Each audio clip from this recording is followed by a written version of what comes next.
São João do Coração Mix Mateus, preço baixo de verdade, aqui é tradição. Vem fazer a festa! Leite em pó Piracanjuba, 200 gramas, 6,29. Azeite de oliva Filipe Bério Extra Virgem, 500 ml, 32,99. Macarrão espaguete Bom Sabor, 400 gramas, 1,89. Café Três Corações, 250 gramas, 7,49.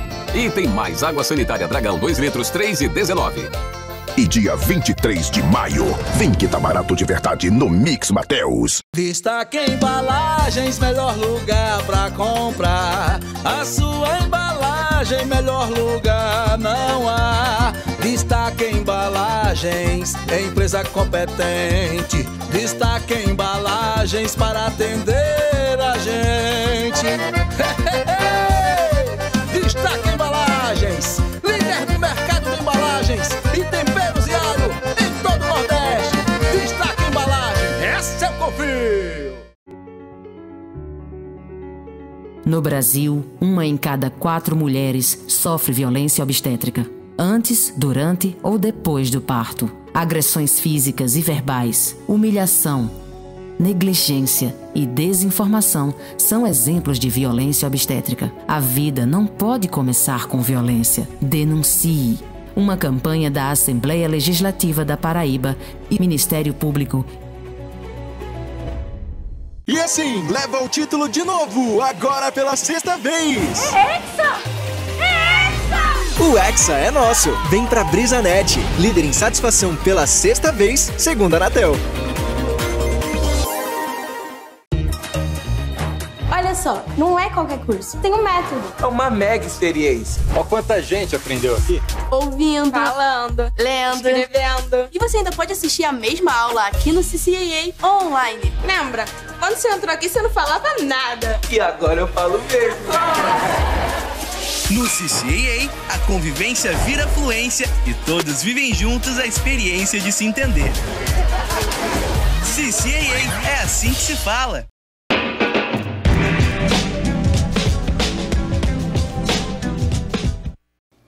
Bom dia, boa tarde, boa noite, boa madrugada. Aqui é o professor Deusimar Dias. Estamos começando mais uma edição do programa Funes Cultural, uma parceria da Fundação Hernando Sátiro com a TV Sol e a Rádio Tabajara, recebendo hoje um escritor, né, muito conhecido na região de Pombal, muito conhecido aqui no Sertão Paraibano, que acaba de publicar o seu primeiro livro, esse material aqui, pessoal. Então, um prazer enorme, né? Um programa super especial hoje, onde nós vamos conversar com ele, Sebastião Gomes Araújo de Souza, conhecido como Tião Gomes, que acaba de publicar pela editora Ideia o seu livro Raízes do Seridó, um material muito bacana, e nós vamos conversar muito, né, com o Tião Gomes, falar sobre a preparação do livro, a pesquisa, né, e também sobre o que motivou ele a escrever esse livro, um material fantástico que ele vai dividir um pouco das histórias que estão aqui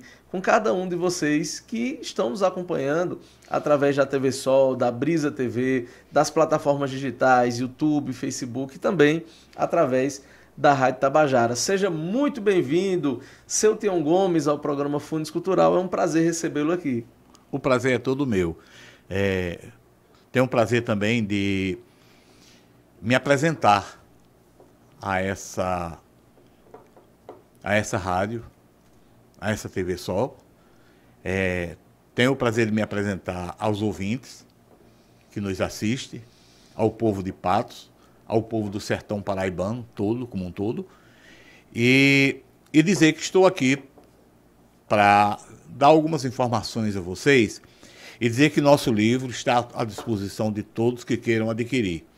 É um prazer enorme saber que alguém leu esse livro, porque, na verdade, eu passei muitos anos escrevendo e relatei muitas coisas sobre o passado, sobre as famílias antigas, sobre os lugares, sobre a nossa cultura, sobre o nosso rio Piranhas, sobre as serras, enfim.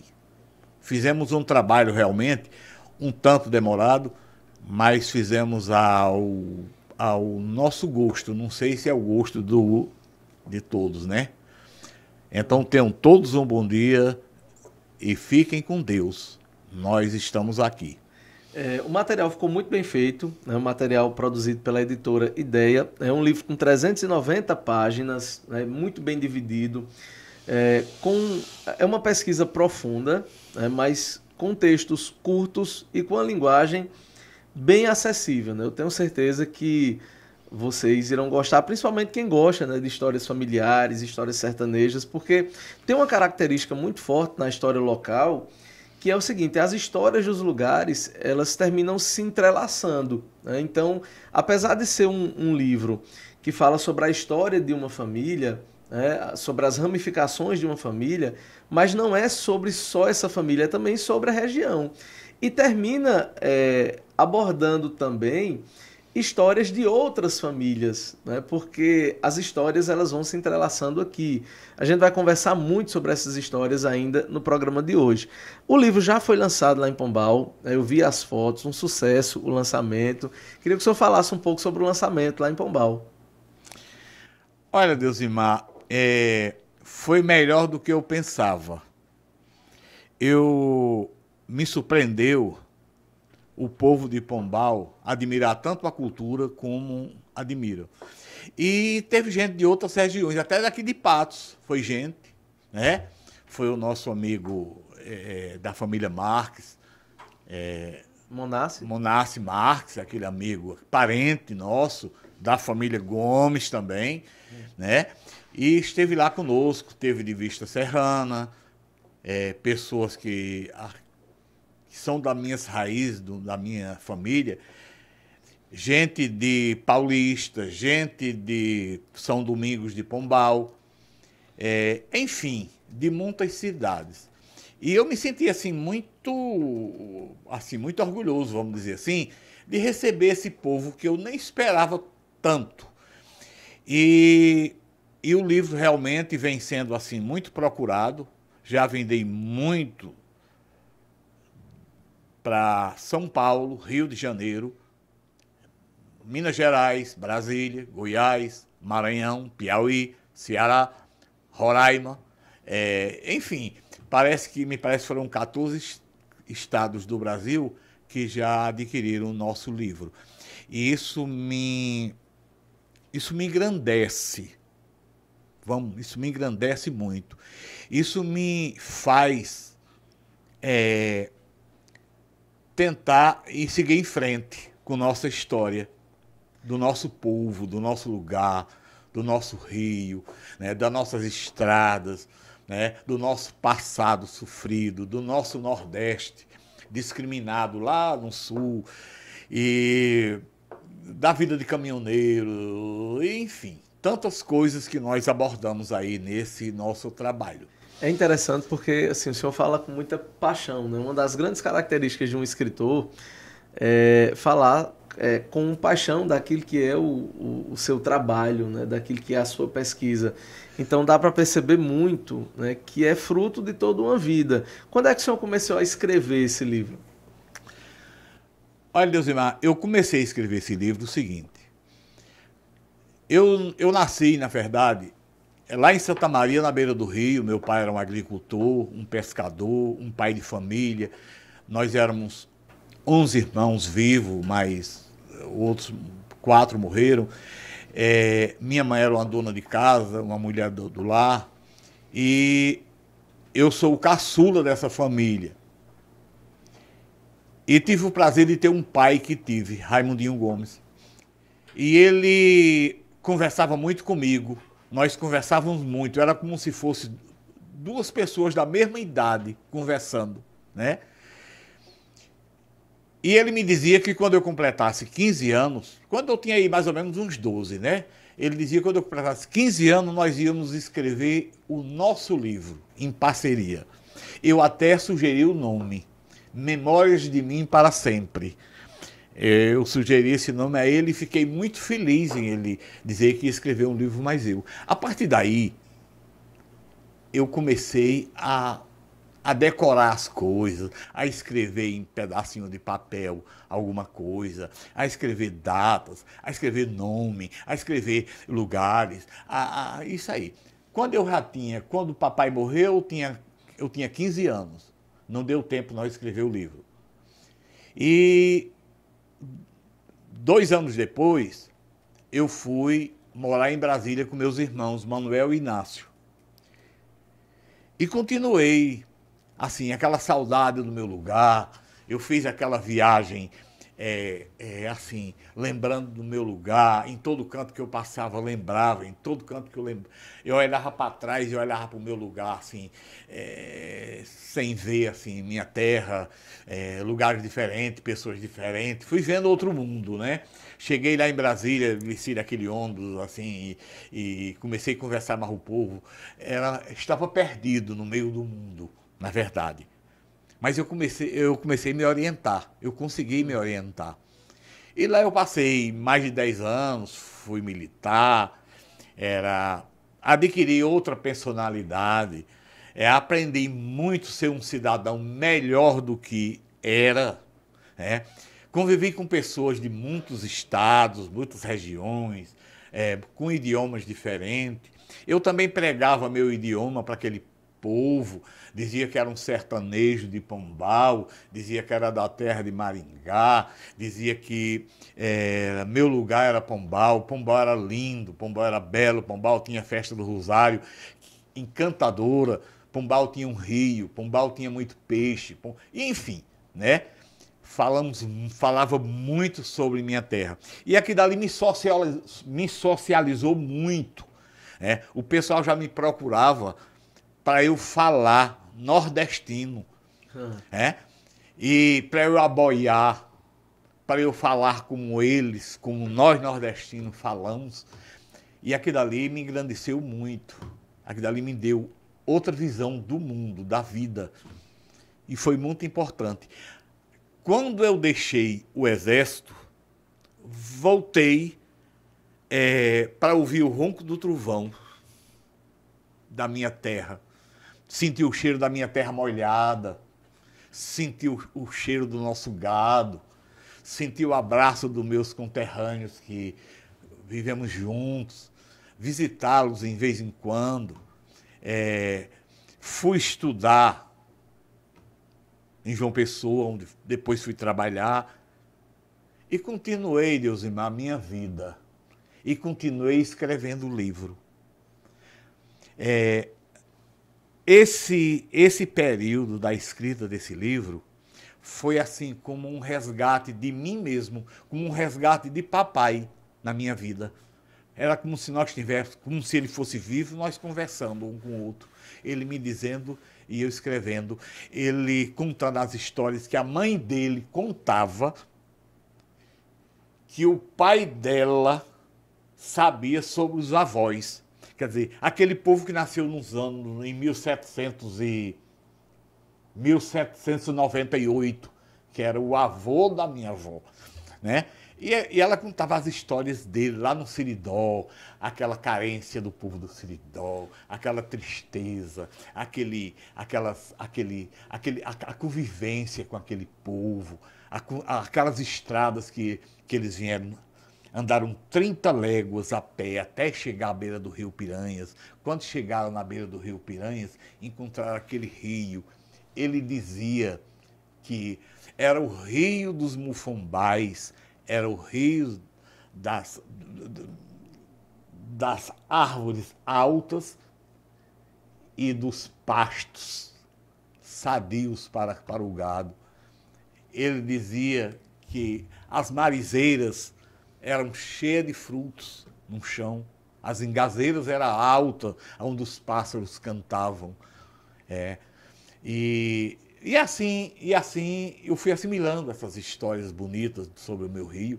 Que bonito, né? Bonito. Pois era.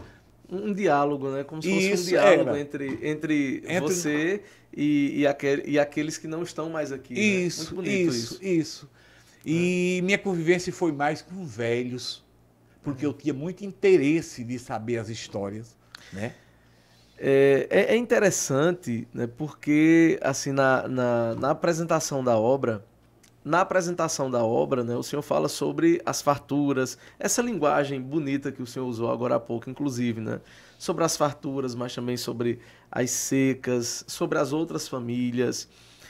sobre os escravos, sobre os povos indígenas, sobre os costumes herdados dos povos ciganos, né? Inclusive, o senhor coloca que costumes esses que até hoje fazem parte, né, também da família. Em relação à cultura cigana, né, eu queria que o senhor falasse um pouco mais sobre isso, porque é um tipo de cultura que é um pouco relegada. Quando eu peguei o material, que eu comecei a ler, né, e que vi essa abordagem, eu fiquei também muito feliz com isso, porque tem pouquíssimo material, né, que fala sobre essa questão cigana e que é interessante, né, todas essas abordagens. Então, eu queria que o senhor falasse um pouco sobre essa relação.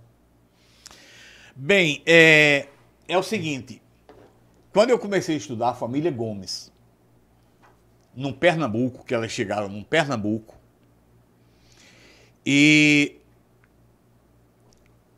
um descendente dessa família mais antigo, vindo de Portugal, certo? Chegou no Recife, casou com a descendente de cigana, vinda da Espanha, que também chegou ao Brasil, a família dela, né?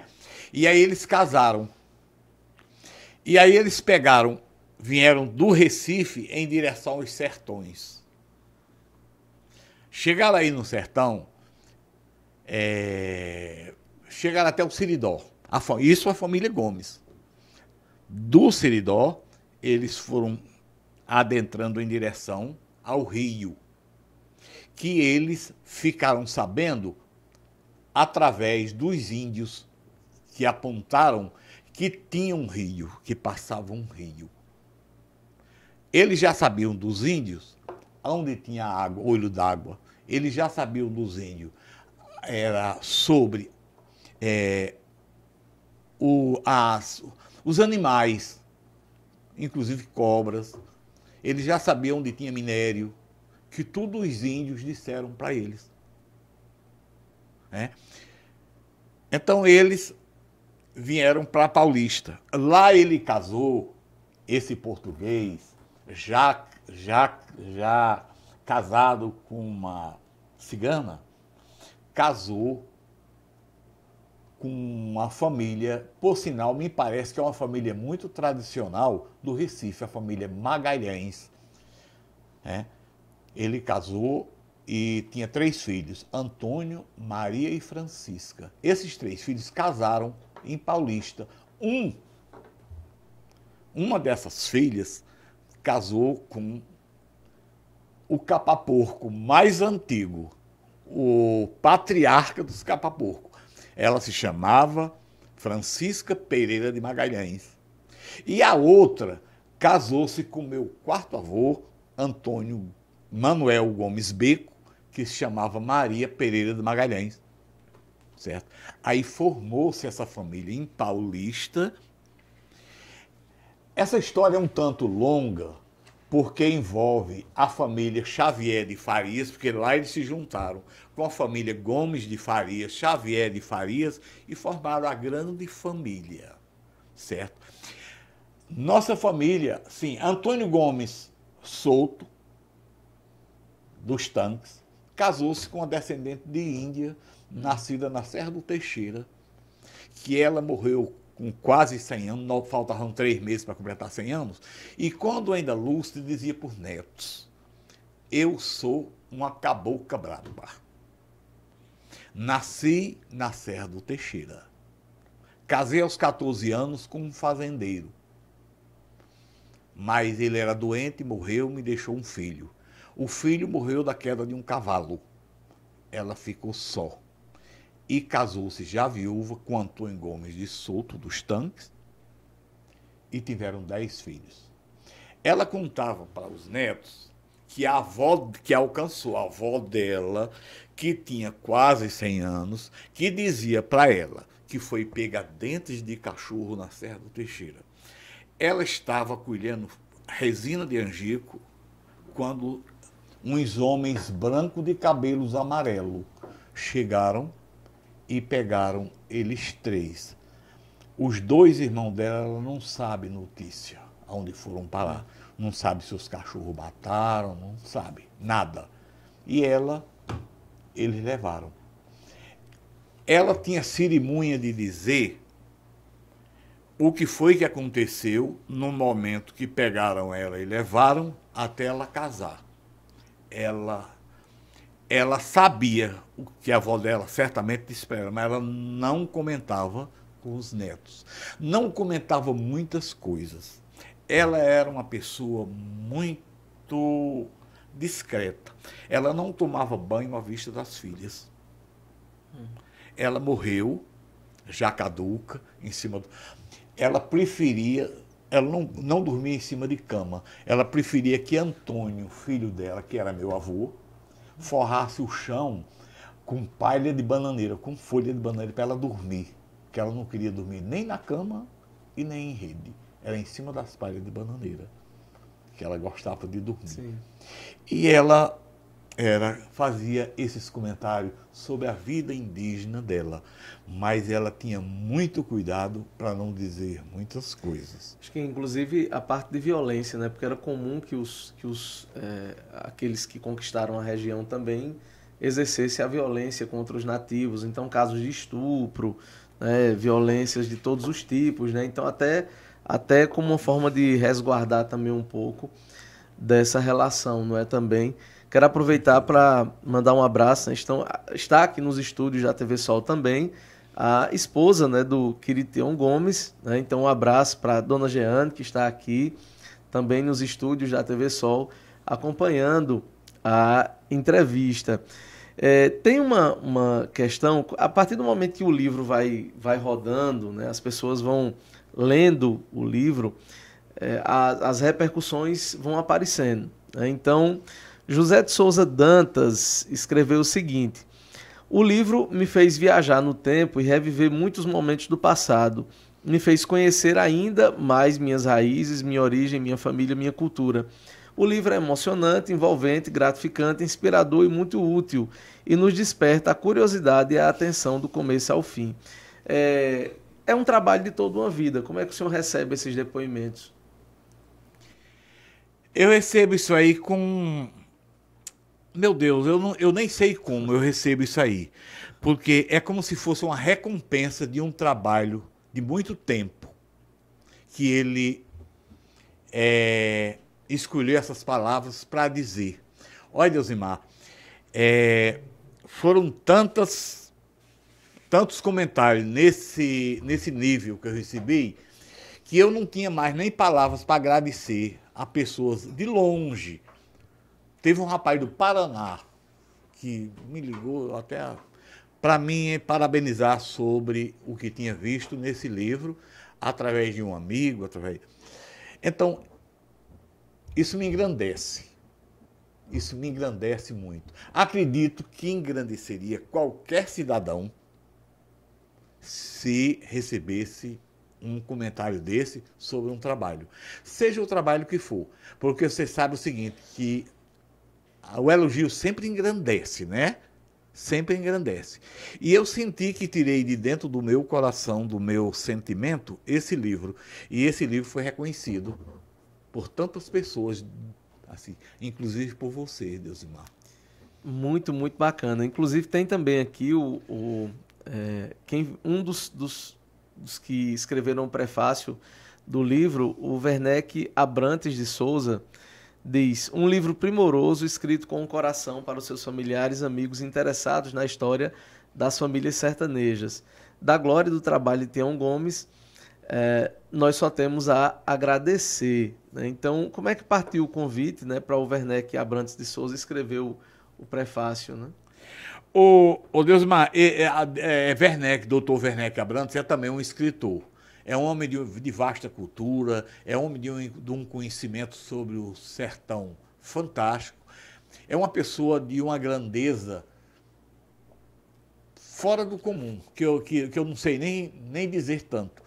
E o primeiro texto, eu sempre escrevia um texto e botava no Facebook. E quando foi um dia ele leu um texto desses, ele disse: Tião, por que você não escreve um livro, rapaz? Eu disse: Werneck, eu não... Aí ele ficou me cobrando. Tião, escreva um livro. Tião, escreva um livro. Tião, escreva um livro. Eu terminei escrevendo.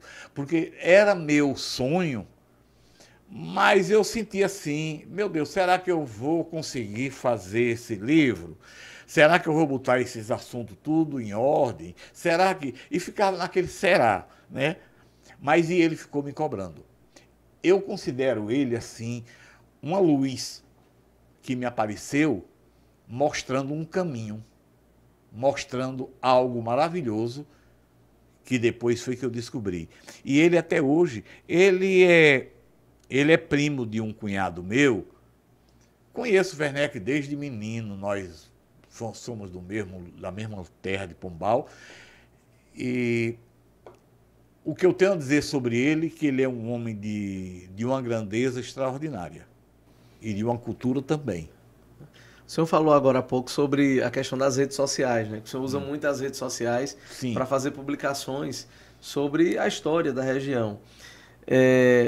Baseado nisso, inclusive, o material que o senhor publica nas redes sociais serve muito, né, de orientação em relação ao patrimônio histórico, à história de Pombal.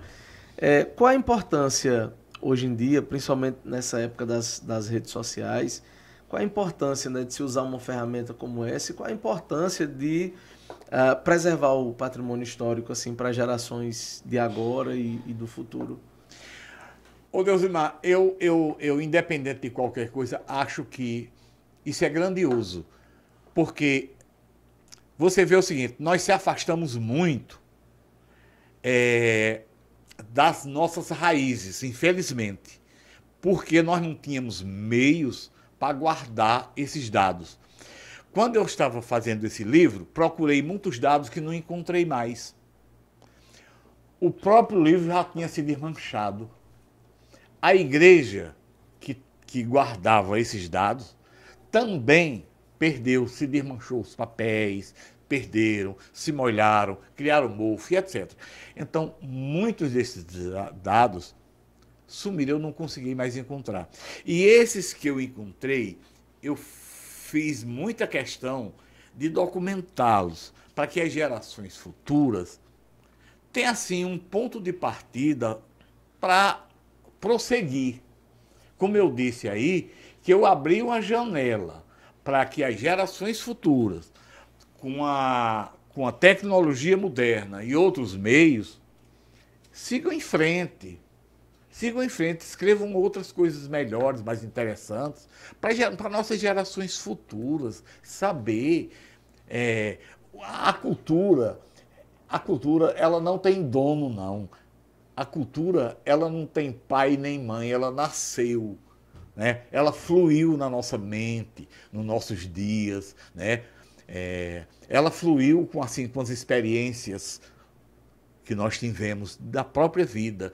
Eu falo dessas experiências porque eu comecei a aprender muito cedo o que era andar nos caminhos cheios de pedras, cheios de espinhos, o que os animais e os pássaros me ensinaram, o que o rio me mostrou de belo, o que a seca me disse sobre...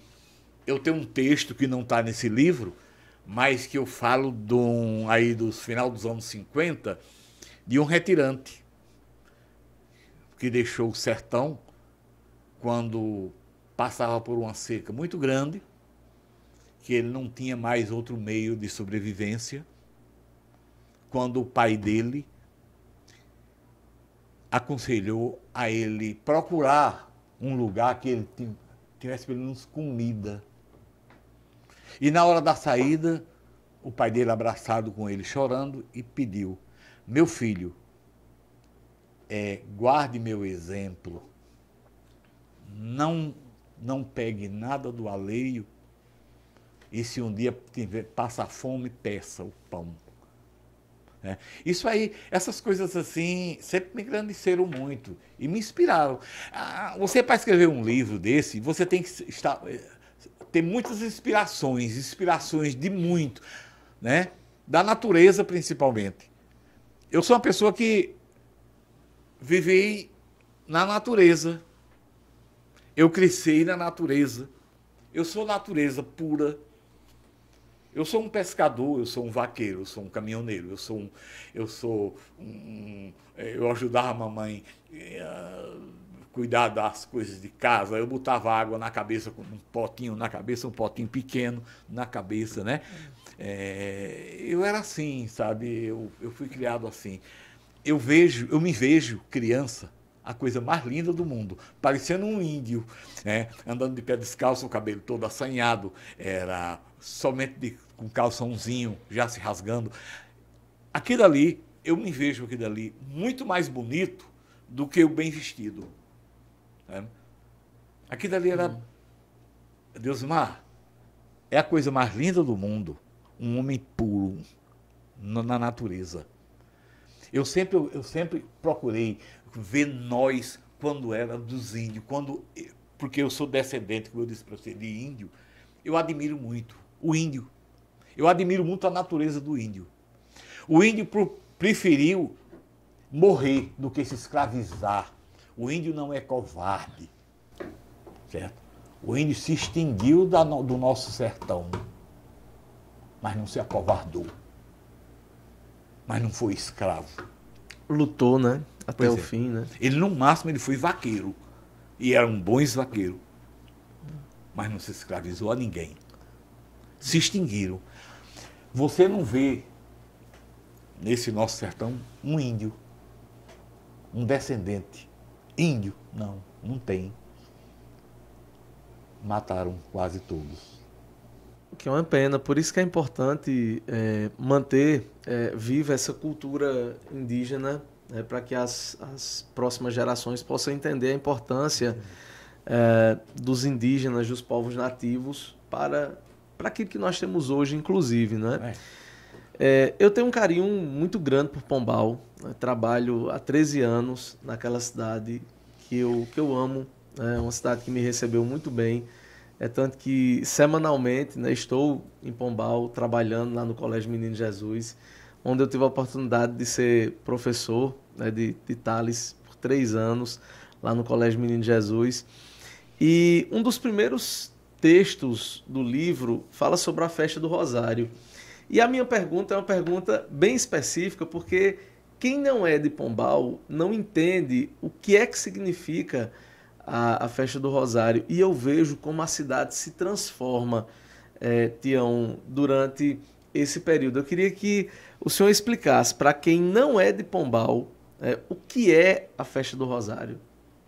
Bem, a festa do Rosário é uma festa centenária, assim. E é uma festa dos negros. Pessoas que eu também admiro muito. Fui criado mais negro. Eu, assim, aquele carinho daquela... Tinha uma negra que cuidava muito de mim, que me balançava assim e cantava comigo. Eu tenho muito carinho pro negro, sinceramente. Eu me sinto bem em falar desse povo. Esse povo que trabalhou tanto, esse povo tão carinhoso, tão trabalhador, que nos fez crescer, que descobriu muitas coisas, que criaram muitas coisas. A festa do Rosário, quando os negros sentiram-se libertos,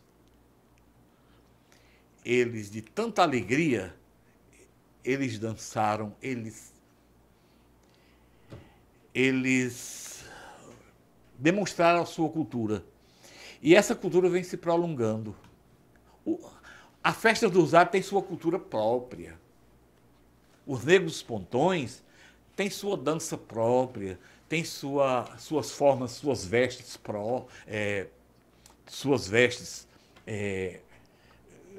assim, próprias do negro mesmo, daquele negro original que, quando se sentiu liberto, dançaram e cantaram e tocaram.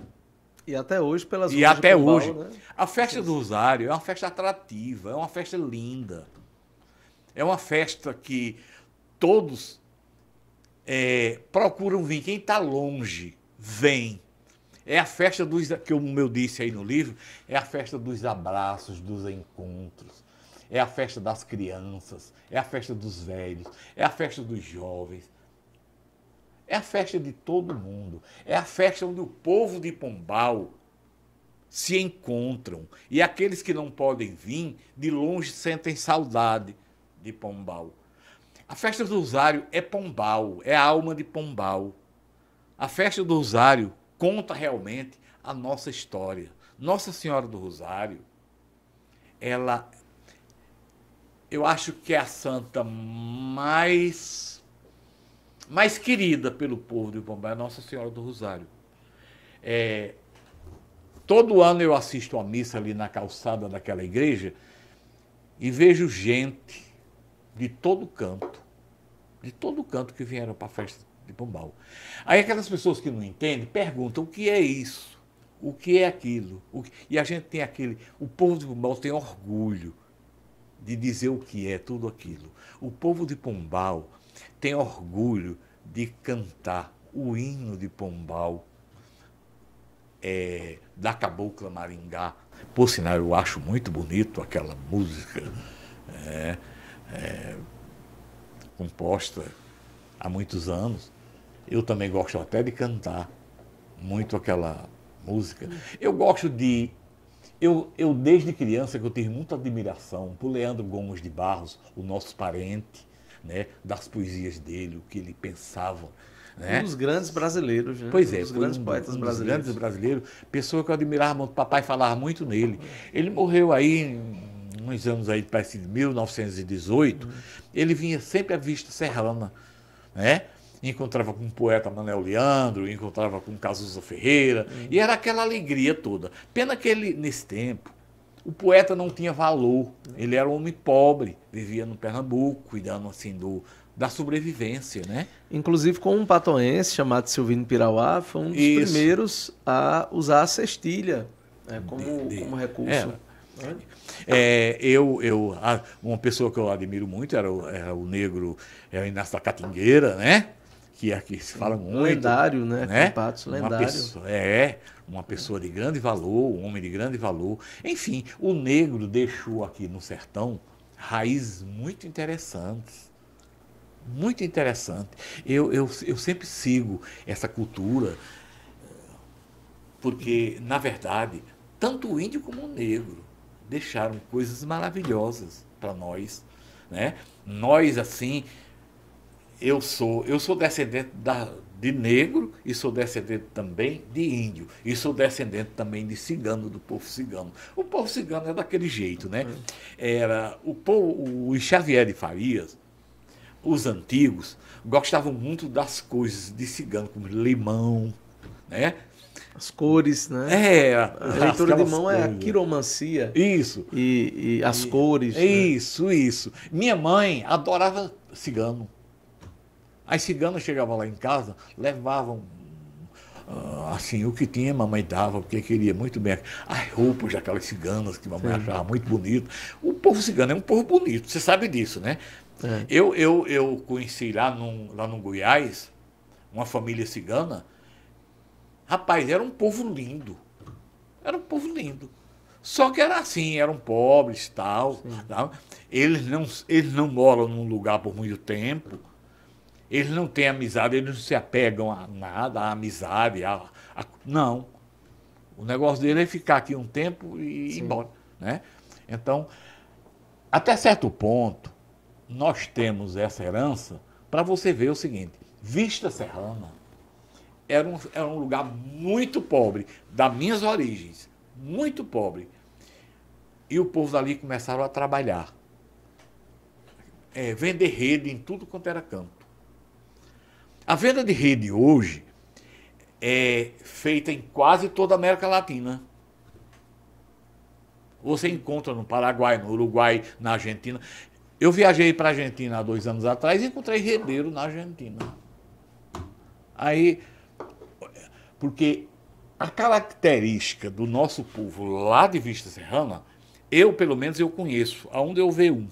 Eu estava em Macapá, tinha uma parenta nossa vendendo aqueles paninhos de prato. Sim. Quando ela falou, eu conheci, né? Aí ela olhou para mim e eu fiz que não estava vendo, sabe? Aí ela se aproximou e disse: pensa que eu não lhe conheço? Porque tanto eu conheci ela como ela me conheceu. Essa característica nossa, bem nossa, do povo de Vista Serrana, os descendentes de Xavier de Farias. Né? Pois é. Assim, a nossa conversa assim, tá tão gostosa, né, Tá rapaz? Você está acompanhando o programa Funes Cultural, uma parceria da Fundação Hernando Sátiro com a TV Sol e a Rádio Tabajara, recebendo hoje o querido escritor Tião Gomes, lá da cidade de Pombal, que acaba de publicar o seu livro Raízes do Seridó, publicado com a editora Ideia. Tião, tem eu queria fazer uma pergunta. Assim, quando a gente mergulha sobre histórias, nós encontramos histórias boas de ser contadas. Tem histórias boas de serem contadas, histórias engraçadas, né? Tem histórias que você sabe que as pessoas aquilo vai ter uma boa recepção, né? Mas dentro dessa pesquisa, houve você achou alguma história que você preferiu não colocar aqui no livro? Alguma coisa que você não sabia, né? Uma descoberta, um tema mais delicado, né? Não precisa citar nomes, né? Nem nada disso, mas durante esse percurso, né?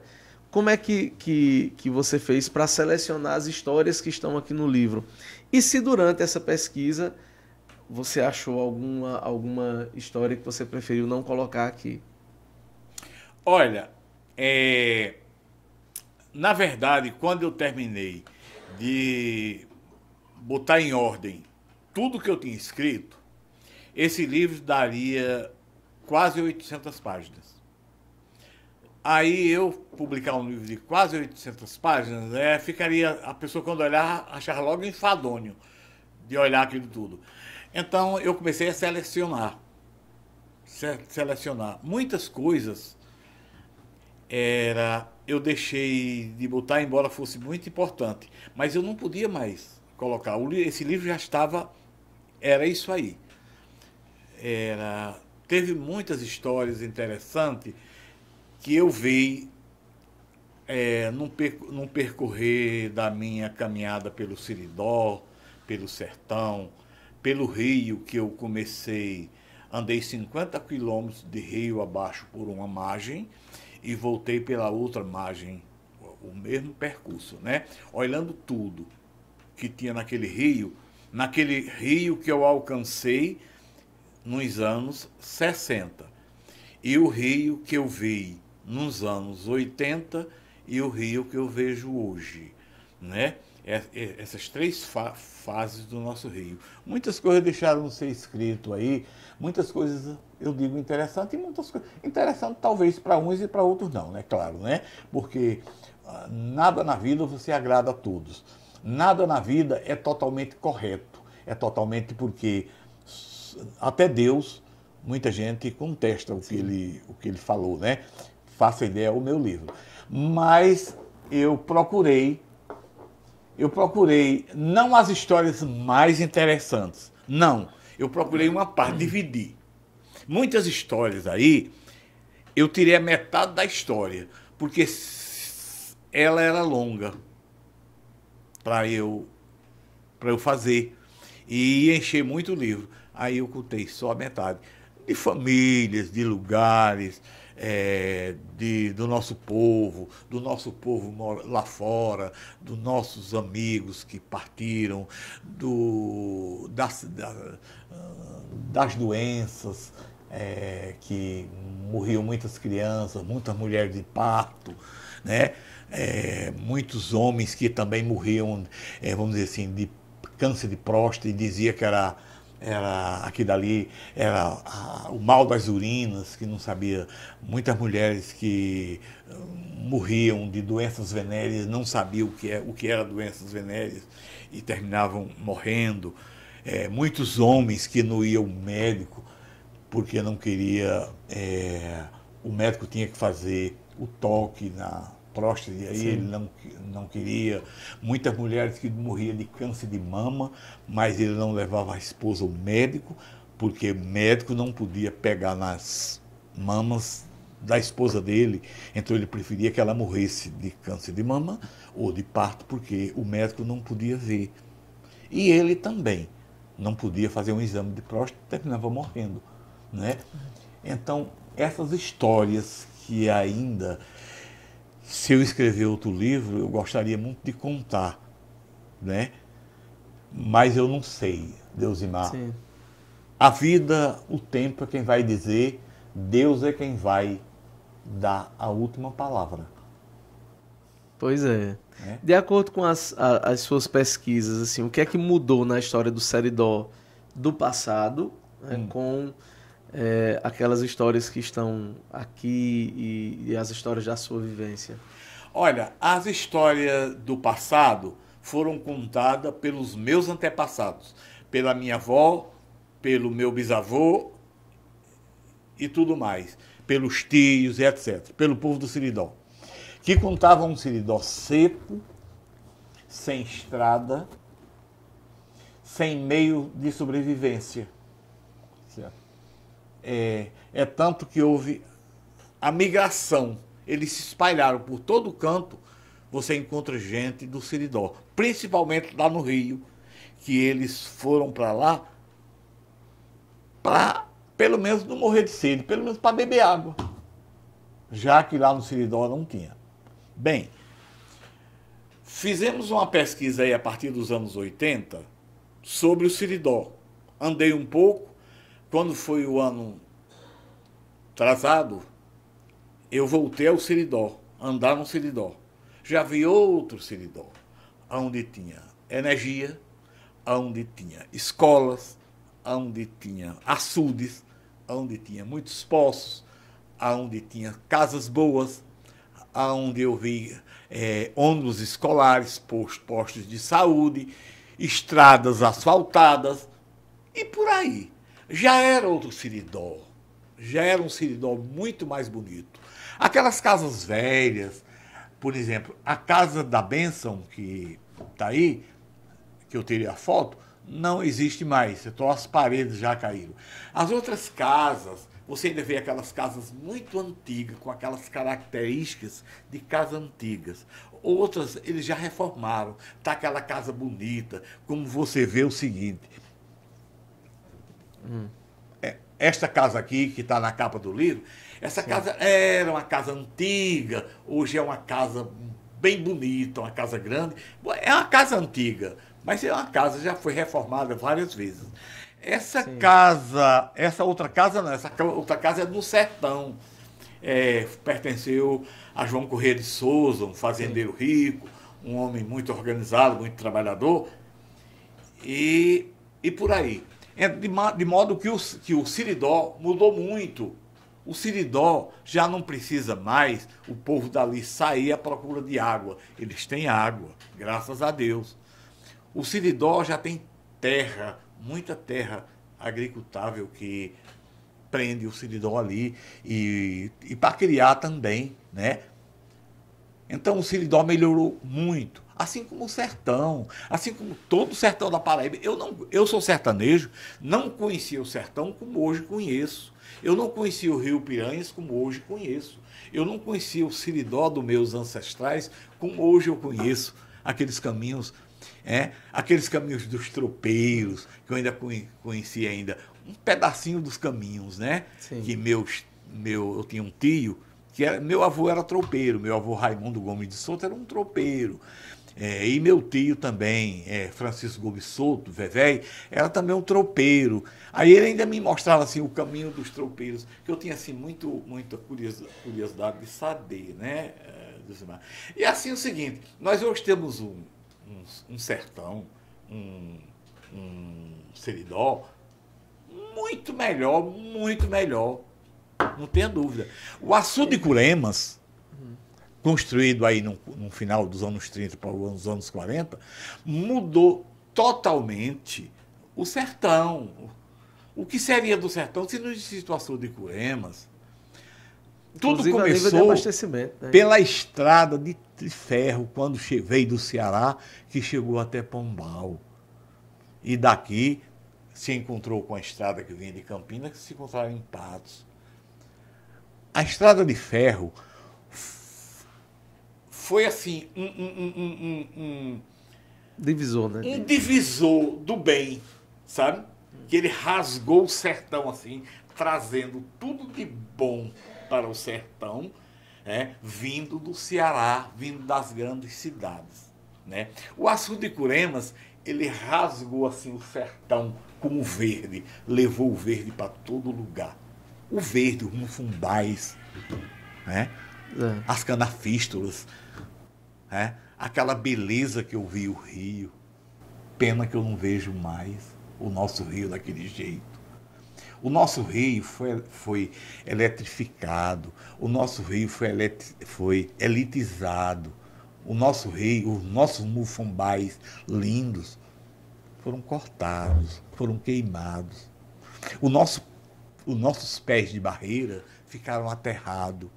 O nosso peixe se dizimou muito, né? As nossas águas ficaram poluídas, né? Infelizmente que o desenvolvimento trouxe tudo isso, Deusimar, né?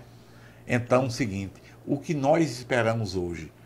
Que as autoridades políticas, elas tomem cuidado com o povo, com o nosso rio, com o que temos ainda de bom, né? Tem uma história aqui no material, na página 326, que me fez voltar para a infância, que é uma história que permeia todo o Nordeste brasileiro, que são as histórias das botijas, né? Só que essa abordagem dessa história... Eu já li muita história de botija, porque é um tema que me interessa muito, né, como historiador, e gosto muito de história local, história regional. Então, eu já li muitas histórias de botija, inclusive uma das histórias que estão presentes no livro de Gerdivan, lá de Pombal, também, que ele conta, né, uma das histórias de botija, lá de Pombal, acho que de João, história da botija de João, eu vou lembrar do sobrenome dele. Só que essa abordagem aqui, dessa história de botija, é uma abordagem nova, porque envolve botija, assombração, né, e o desbulhar do feijão, né? Então, eu achei bacana essa relação aqui, porque você coloca até como título, assim, História do Trancoso, né? E falava-se sobre almas, né, sobre defuntos que voltavam, como forma de prender a atenção desses debulhadores de feijão. Eu achei muito bacana essa abordagem aqui que está no livro, né? Assim. Eu nunca tive a sorte de ver uma botija, na verdade.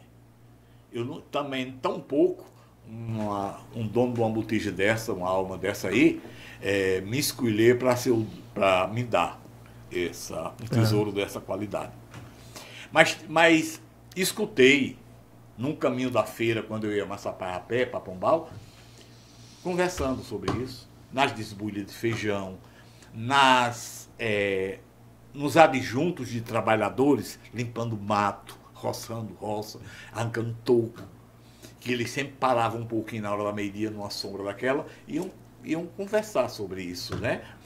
E nas calçadas das casas, à boca de noite, quando faltava assunto, vamos falar em alma penada, em almas penadas. Aí dizia, em tal casa, porque as casas velhas, essas casas velhas, essa casa aqui tem uma história, essa casa de João Correia tem uma história de alma penada nela.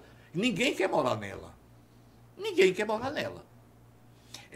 Contava um bisneto dele que me contou que morou lá um tempo, não tinha paz.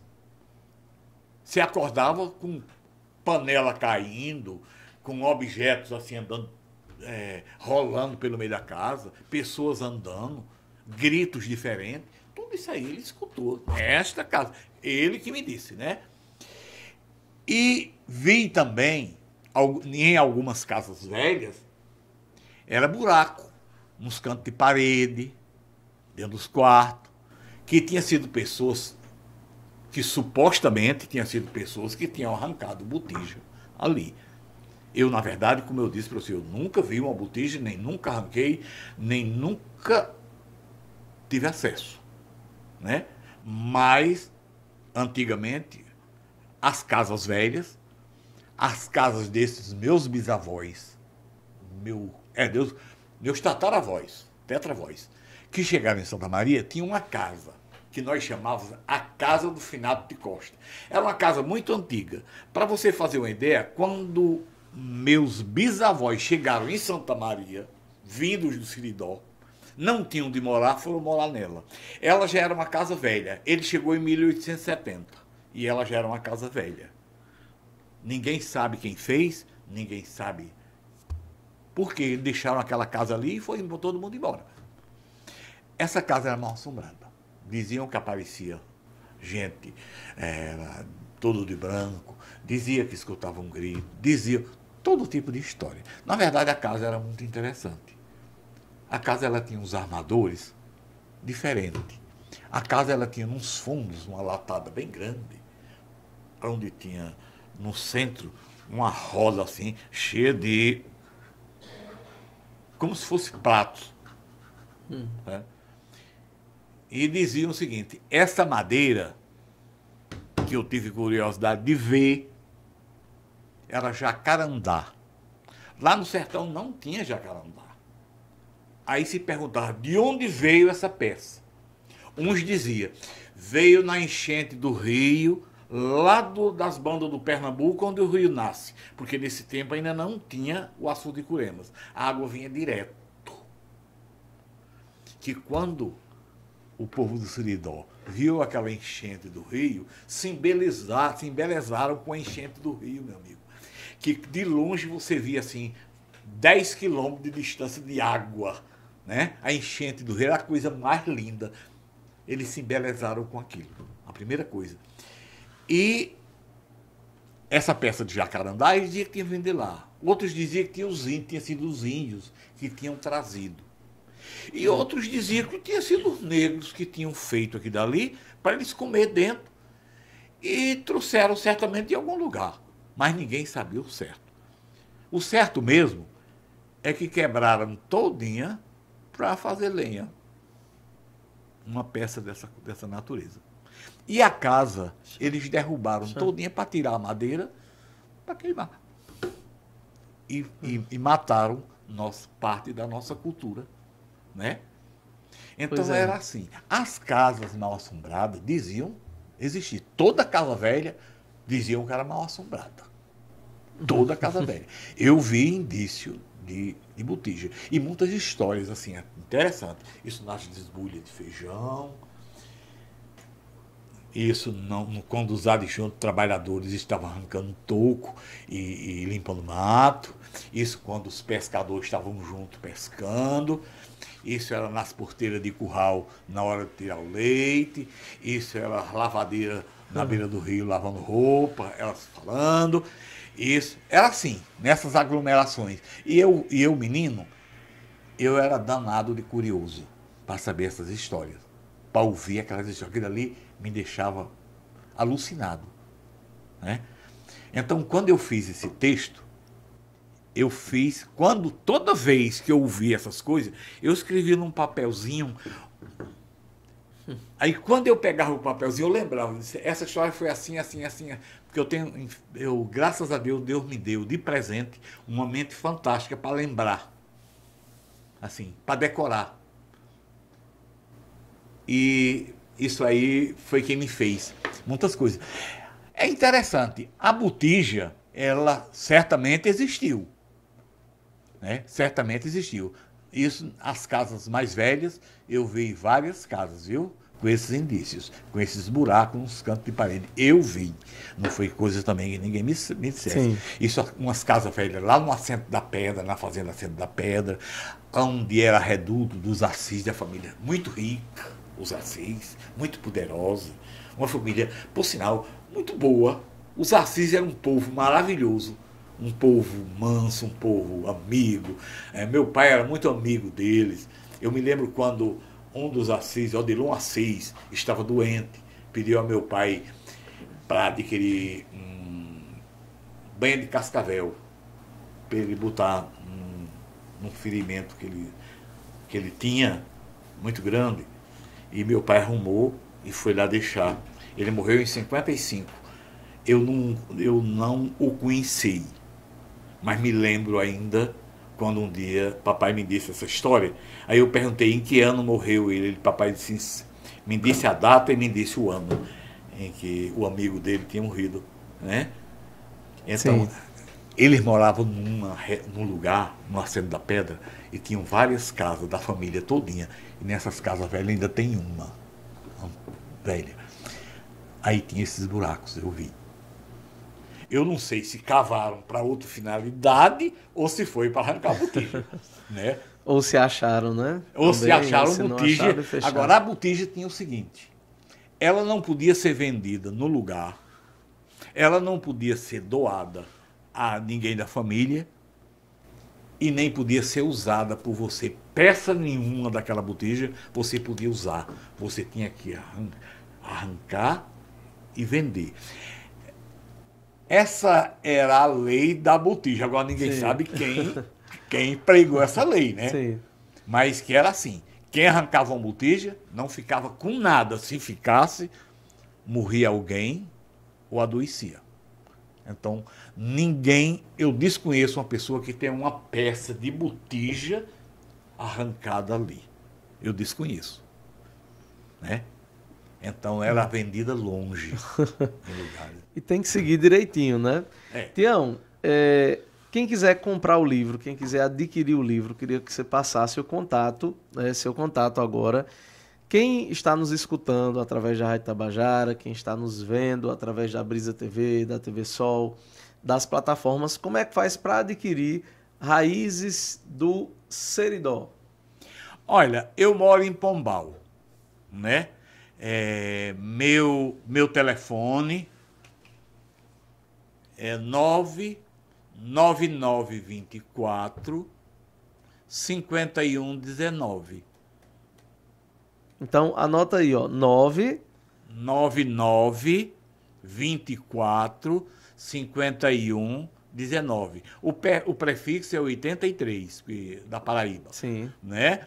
Sim. E meu e-mail é Tião Gomes Pombal, @.com. .com, mais Isso. Gmail. Gmail. Yahoo. Então, Tião Gomes Pombal, @gmail.com. Você pode também, pessoal, entrar em contato, né, lá no perfil do Instagram da Funes, que nós encaminhamos todas as conversas para o nosso querido Tião, tá bom? Isso. Então, quem tiver interesse sobre o livro, quiser chamar para palestra, para visitação de escola, é só entrar em contato através da Funes, que nós encaminharemos tudo isso, né, para vocês. Quero agradecer muito, Tião, a sua presença no programa de hoje. Um bate-papo muito bacana, né? Conversamos muito sobre todas as histórias. E adquira, pessoal, Raízes do Seridó, um livro fantástico, que certamente, quando você lê esse livro, você vai se reconectar com histórias também da sua infância. Eu quero deixar os microfones abertos para que o senhor possa fazer as suas considerações finais.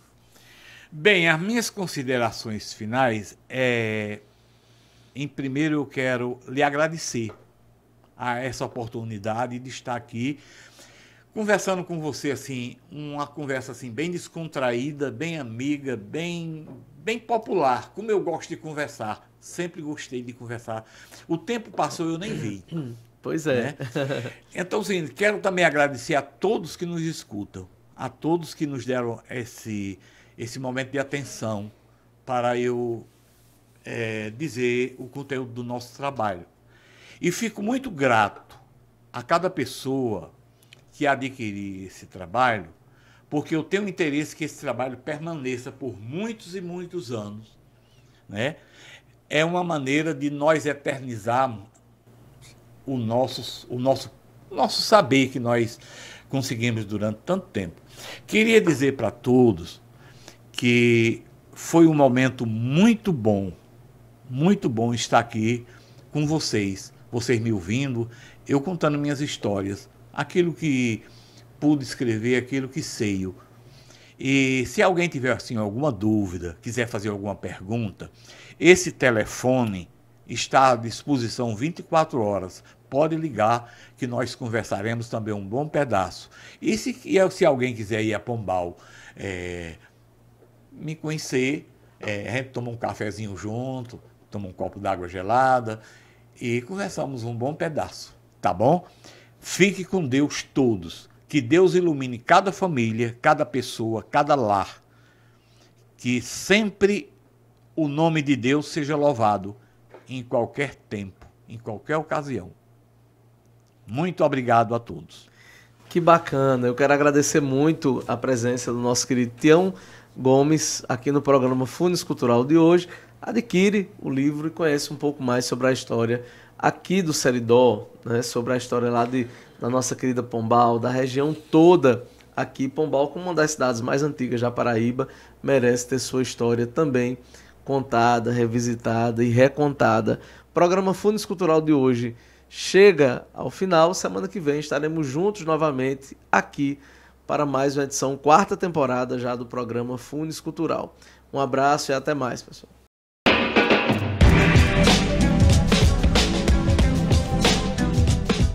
São João do Coração Mix Mateus. Preço baixo de verdade, aqui é tradição. Vem fazer a festa! Leite em pó Piracanjuba, 200 gramas, 6,29.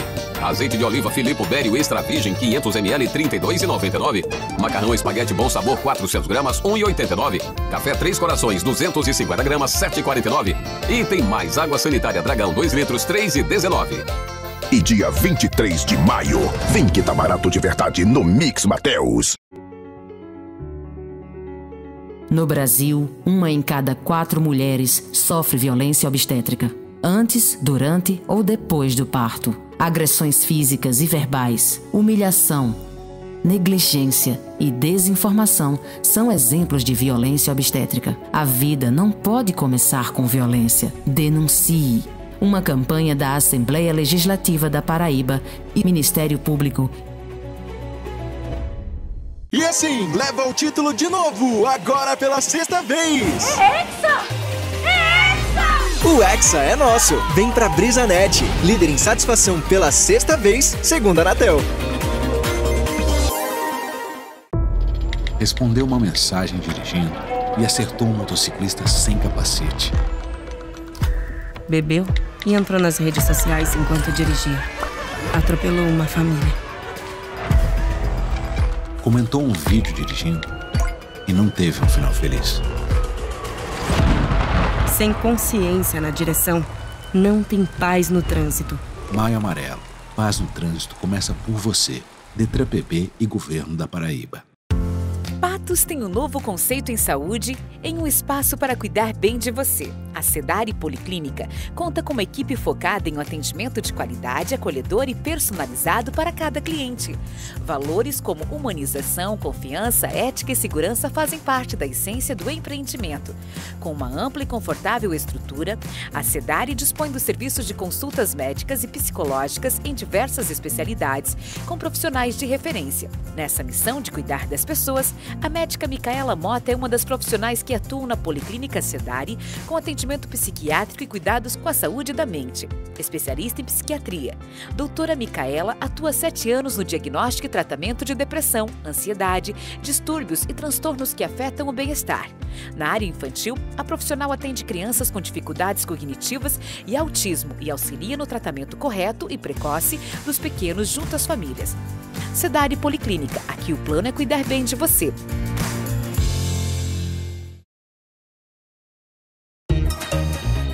Olha só, não é qualquer curso, tem um método. É uma mega experiência. Ó, quanta gente aprendeu aqui. Ouvindo, falando, lendo, escrevendo. E você ainda pode assistir a mesma aula aqui no CCAA online. Lembra? Quando você entrou aqui, você não falava nada. E agora eu falo mesmo. No CCAA, a convivência vira fluência e todos vivem juntos a experiência de se entender. CCAA, é assim que se fala.